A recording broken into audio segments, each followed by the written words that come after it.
తిరుమల శ్రీవారి ఆలయంలో దీపావళి ఆస్థానాన్ని వైభవంగా నిర్వహించారు.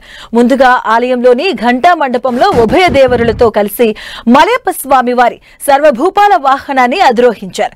ఇక గరుడాల్వార్కు అభిముఖంగా వేంచేపు వేశారు.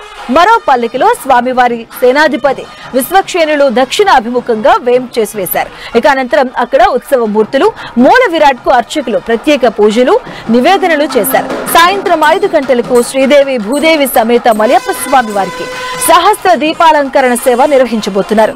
దీపావళి ఆస్థానం కారణంగా కళ్యాణోత్సవం, ఉంజల్ సేవ, ఆర్జిత బ్రహ్మోత్సవ సేవలు రద్దు చేయగా తోమల అర్చన సేవలను ఏకాంతంగా నిర్వహించారు.